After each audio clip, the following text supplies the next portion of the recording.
There are only a few days to go until the Obama Presidential Center opens here in Chicago, and even at this late stage, there are some controversies between the people responsible for building the building, the contractors, and the foundation itself. The African American Contractors Association of Chicago says there are at least 10 small contractors who are threatened financially because they so far have not been paid or have not been paid the full amount for the work they have done on this project. They say there are disputes between the larger New York-based contractor and the smaller contractors over things like compensation, also things like change orders, things that were put in, had to be ripped out and reinstalled, or things that were added to the project. Now, as far as the Obama Foundation goes, they are saying that disputes like this are not uncommon among contractors, especially on a project this large and with so many moving parts. Still, the African American contractors here in Chicago say time is of the essence. Once this building is built and open to the public, they say they don't want to be forgotten about. Obama, he didn't pay Black American subcontractors for building that atrocious presidential building. Now they're facing bankruptcy. What they don't understand, though, is small business can't afford to wait a year or so to get paid. Like, they need to be taken care of, man. Yep. You can't do this to small businesses. So many of our black contractors are complaining about they have not got their money. But the other side of it, a lot of the black community and the newspapers do not know that these people have not been paid. Contractors are already in bankruptcy. That's what they're saying, that if it wasn't the fact that they worked on this Obama project, they would not be under this type of problem. You have 10 Black-owned subcontractors facing bankruptcy that they owe millions of dollars for work that they already completed. Y'all hear me? The work is already done. One plumber, they owe $4 million and he's facing bankruptcy. They're in the red. And not to mention how he didn't do anything, Obama didn't do anything to protect these black folks in that community. He could have signed a community binding agreement, which would have put 30% of the units in that area for low-income family. But instead, this is what happened. Gentrification is forcing low-income black families out of their homes. Out of town developers are using $2,000 cash buyouts to evict tenants and flip buildings. Landlords are converting affordable apartments into Airbnbs, causing short-term rentals to spike. And the Obama Foundation refused, like I stated before, refused to sign a legally binding community benefits agreement. $850 million that he has in his Obama Foundation, but yet haven't paid these Black American subcontractors and haven't did anything for the safety or to secure these people, these black people, to stay in their neighborhoods. He didn't do anything, and yet this supposed to have been to benefit that community. And the building's atrocious, right? Y'all seen the building, the outside of the buildings is atrocious. But yeah, nobody's talking about this because this is Obama, and you see how they bias. You see how they're biased when it comes to certain people. But yeah, pay your people. Could you imagine Trump having a almost $1 billion project and contractors aren't being paid? They would run this on CNN, MS No One's Watching, and every other liberal platform out there nonstop to let you know, look, see, we told you, especially if they were black, especially we told you he was racist because they did the work, won't even pay these people. It's just ridiculous, man. And guess what? No story has been run on CNN about this. Nobody is talking about it. The local news is talking about it out in Chicago. Shout out to the ladies from Chicago Flips Red, Danny C, and those sisters out there. They've talked about this, but mainstream media, legacy media is not discussing this. Obama's library was built in your neighborhood. He kicked you out, and now you're going to pay for it. So for all of the Barack Obama supporters, the ones that said that Barack Obama did such a great job for black people when he was president twice, he essentially ruined the country. But that's another video. So the Barack Obama library has been built. The budget for it was $850 million. Barack Obama and his foundation said, hey, we pledge $450. So they pledged that they would give $450 million to the $850 million project. They deposited to date $1 million. And not only that, the budget blew up and now it's over $1 billion project. The building has been built. It's ugly as hell. I'm going to put a picture in because it's disgusting looking. And the thing that is the kicker is he's going to make you guys pay that deficit. So not only did he say he was going to give 450 and only gave $1 million, they still blew the budget. So even if the Barack Obama Foundation gave the $450 million that they promised to give, they still blew the budget. So they're still going to make the taxpayers on the South Side pay for it. We're talking about the South Side of Chicago. Where's the money? Where's the wealth on the South Side of Chicago? He threw y'all out and put this ugly building up, and he's going to make you pay for it. So Christian Maxwell is the candidate for District 1 in Chicago. She won the primary against the incumbent, and she stood in front of a town hall meeting last week, I think it was, and she's promised to write a bill that will allow for, she's calling it South Side reparations for the South Siders who were displaced by this ugly ass building that went up that you're going to have to pay for. It's reparations for the people who were displaced, essentially kicked out.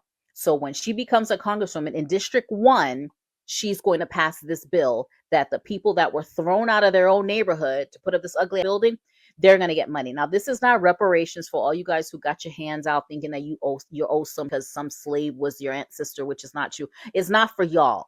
It's for the Black people and whoever else, I guess, live in that neighborhood, which is primarily a Black community. It's for those people who Barack Obama kicked out so he can build his ugly concrete library that looks like a prison. I don't know if you guys have been following this, but man, people are livid out there. Not only over this, but also the displacement. They kicked a lot of people out of their homes.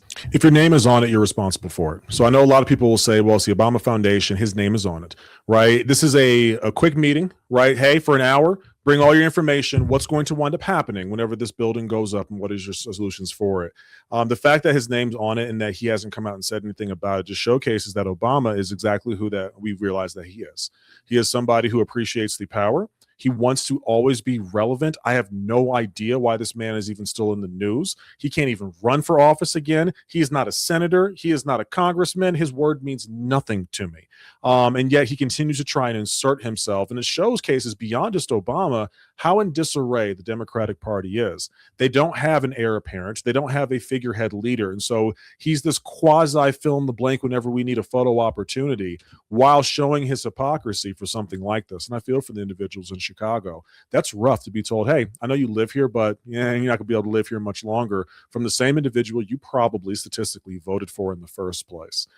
This building, for those who are curious, is not the presidential library that comes for every single president. That's actually administered by the division that's set for that. This is a personal project that comes from the Obama Foundation. They raise in a large amount of money, and they have a lot of different programs that they do. So all of that packaged together into another example of a nonprofit that is meant to be for the people. Yes, having programs. Yes, giving out grants.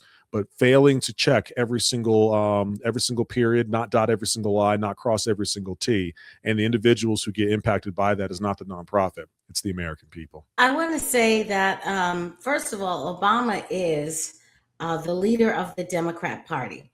He is the last person who was elected to high office who can speak a coherent sentence in public.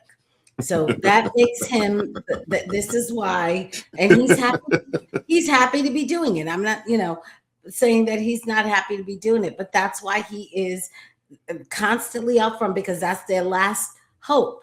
Their last hope fulfilled was Obama. Unfortunately, it was not Joe Biden. Joe Biden was the emergency plan. Joe Biden was the when all else fails, pull pin plan. That's who Joe Biden was. Obama was their hope. And you are right in the sense of the fact that they have to go back that far to find their hope. And they don't have anything resembling that on deck now for their future does show the state of disarray and panic that they're in. However, I am not surprised at Obama's antics. First of all, in his defense, and in the state of fairness, I do want to say I can't understand why people don't get involved in community benefit agreements. I'm very aware of how community benefit agreements can work, and they can work like this. I'm a developer. I bought a building. Maybe it's a 8-unit, 4 units on each side, is only 4 stories high or 3 stories high in a basement. I bought the building, I own the land. I need to go to permitting. I have to go to the community. There's a community organization called We Care About Our Community. I have to go to We Care About Our Community and say, hey, listen, I'm going to zoning and permitting. I'm hoping that, you could say something positive. It's called a community benefit statement. They can write a statement saying, we're so excited for this developer to come. This has been a blight. This corner has been a blight on our community for 20 years, and it's great. Somebody has purchased it and is willing to paint it and add new windows and develop it and all of that. They could do that, but they can also do this. We'll write you a community benefit statement if you build us a free park on such and such a lane. It's also used for extortion. And communities can extort people who spent their own money, purchased land, purchased a structure, now have to spend their own money, tear it down, take loans, their own risk to tear it down, renovate it, whatever, so that they might, at the end of it all, get the possibility of renting it. These community groups, I Care About My Community Group X, can totally stop it. So now you're in the hole because you purchased the land and the structure, but you can't move forward until somebody in the community gives you your blessing, because especially in these liberal places, these zoning boards are not going to do anything until they get their mark, so they can say, no, the community wanted it and we're about the community. And those communities, some communities know it, and they extort these inspectors to do it. So I'm not so upset that Obama didn't do a community impact statement or get involved in an agreement.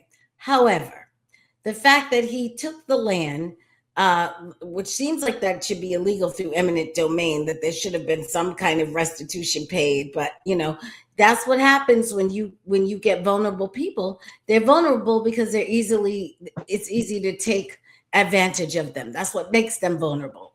And I actually have always thought that Obama was a grifter.